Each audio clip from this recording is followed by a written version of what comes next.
अनुपमा की जिंदगी में खुशियों की दस्तक अभी ठीक से हुई भी नहीं थी कि नफरत, साजिश और धोखे के काले बादल एक बार फिर उसकी दुनिया पर मंडराने लगे। लंबे समय बाद अनुपमा ने अपनी जिंदगी को नए तरीके से शुरू करने की कोशिश की थी। उसने अपने सपनों, मेहनत और उम्मीदों से लव यू जिंदगी कैफे की शुरुआत की थी। यह कैफे सिर्फ एक बिजनेस नहीं था, बल्कि अनुपमा के टूटे हुए आत्मविश्वास को फिर से जोड़ने की एक नई कोशिश थी। कैफे की ओपनिंग के दिन अनुपमा के चेहरे पर जो खुशी थी, वह देखने लायक थी। हर तरफ रोशनी, सजावट और खुशियों का माहौल था। अनुपमा ने अपने हाथों से हर छोटी बड़ी चीज को सजाया था। उसके दिल में बस यही उम्मीद थी कि अब शायद उसकी जिंदगी में शांति आएगी और उसके अपने लोग एक बार फिर उसके करीब आएंगे। लेकिन उसे क्या पता था कि उसकी खुशियों को किसी की नजर लग चुकी है। दूसरी तरफ श्रुति के दिल में नफरत का जहर दिन ब दिन बढ़ता जा रहा था। वह अनुपमा को खुश नहीं देख सकती थी। अनुपमा की हर सफलता उसे अंदर ही अंदर जलाने लगी थी। यही वजह थी कि उसने एक बहुत बड़ी और खतरनाक चाल चलने का फैसला किया। श्रुति ने राही, प्रेम और वसुंधरा को एक ऐसी जगह बुलाया जहां उसने प्रेम के लिए नया कैफे तैयार करवाया था। लेकिन इस प्लान का सबसे बड़ा झटका तब लगा जब सबको पता चला कि प्रेम का नया कैफे ठीक अनुपमा के लव यू जिंदगी कैफे के सामने ही खोला जा रहा है। ये कोई इत्तेफाक नहीं था। श्रुति ने यह सब बहुत सोच समझकर किया था। वह चाहती थी कि दोनों कैफे आमने सामने हो ताकि हर दिन मुकाबला हो, तनाव बढ़े और रिश्तों में और ज्यादा कड़वाहट आए। उसे पता था कि अगर प्रेम और राही हर दिन अनुपमा को सामने देखेंगे तो उनके दिलों में दबी हुई नाराजगी और ज्यादा बढ़ेगी। श्रुति का असली मकसद सिर्फ बिजनेस नहीं था, बल्कि अनुपमा को मानसिक रूप से तोड़ना था। श्रुति चाहती थी कि राही पूरी तरह अनुपमा से नफरत करने लगे।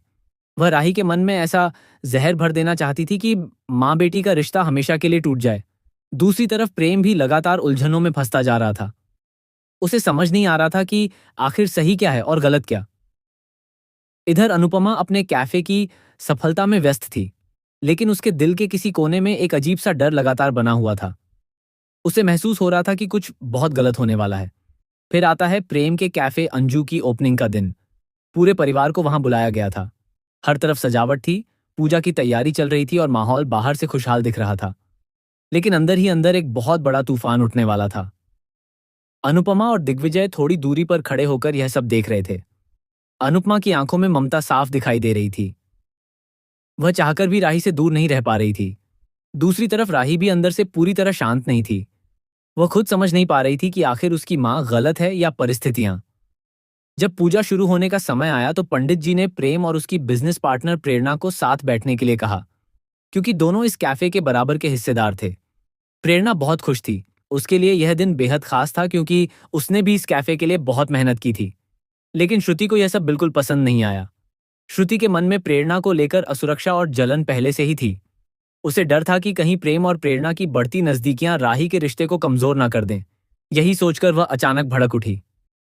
उसने सबके सामने प्रेरणा को पूजा से उठने के लिए मजबूर कर दिया और उसकी जगह राही को बैठाने लगी। यह देखकर सभी हैरान रह गए। राही को भी यह सब अच्छा नहीं लगा।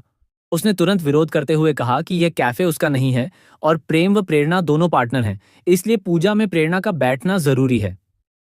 राही की बात सुनकर वसुंधरा यानी मोटी बाँ भी उसका समर्थन करती हैं। वह कहती हैं कि जब राही को कोई परेशानी नहीं है तो बाकी लोगों को भी बीच में नहीं आना चाहिए। लेकिन श्रुति का गुस्सा और जिद दोनों चरम पर पहुंच चुके थे। वह किसी की बात सुनने को तैयार नहीं थी। माहौल धीरे धीरे तनावपूर्ण होता जा रहा था। हर कोई असहज महसूस कर रहा था। तब प्रेम आगे बढ़ता है और माहौल को शांत करने की कोशिश करता है। वह कहता है कि अगर पूजा शांति से नहीं हुई तो सब अशुभ होगा, इसलिए सबको बहस बंद करके पूजा पूरी करनी चाहिए। लेकिन किसी को अंदाजा नहीं था कि अगले ही कुछ सेकंड में इतनी बड़ी घटना होने वाली है जो सबकी जिंदगी बदल देगी। श्रुति के मन में नफरत इस कदर भर चुकी थी कि उसने प्रेरणा को नुकसान पहुंचाने का फैसला कर लिया। पूजा के दौरान उसने एक जलता हुआ दिया इस तरह प्रेरणा के सामने रख दिया कि उसके दुपट्टे में आग लग जाए। श्रुति को लगा कि उसका प्लान सफल हो जाएगा और प्रेरणा बदनाम हो जाएगी। लेकिन किस्मत को कुछ और ही मंजूर था। वह जलता हुआ दिया प्रेरणा तक पहुंचने के बजाय सीधे राही के दुपट्टे में जा लगता है। कुछ ही सेकंड में राही के कपड़ों में आग लग जाती है। पूरा माहौल चीख पुकार से गूंज उठता है। कोई समझ नहीं पाता कि आखिर अचानक यह कैसे हो गया। राही डर के मारे बिल्कुल जड़ हो जाती है। उसकी आंखों में खौफ साफ दिखाई देता है। परिवार के लोग घबरा जाते हैं। कोई पानी ढूंढने लगता है तो कोई राही को बचाने की कोशिश करता है, लेकिन आग तेजी से फैलने लगती है। दूर खड़ी अनुपमा जैसे ही यह सब देखती है, उसकी माँ वाली ममता जाग उठती है। वह एक पल भी बर्बाद नहीं करती। बिना अपनी जान की परवाह किए वह बिजली की रफ्तार से दौड़ पड़ती है। वहां पास में रखी पानी की बाल्टी उठाकर वह सीधा राही के ऊपर डाल देती है। कुछ ही पलों में आग बुझ जाती है। राही पूरी तरह कांप रही होती है। उसकी आंखों से आंसू बह रहे होते हैं और वह सदमे में होती है। अनुपमा तुरंत उसे अपने सीने से लगा लेती है। उस पल एक माँ का डर, दर्द और प्यार साफ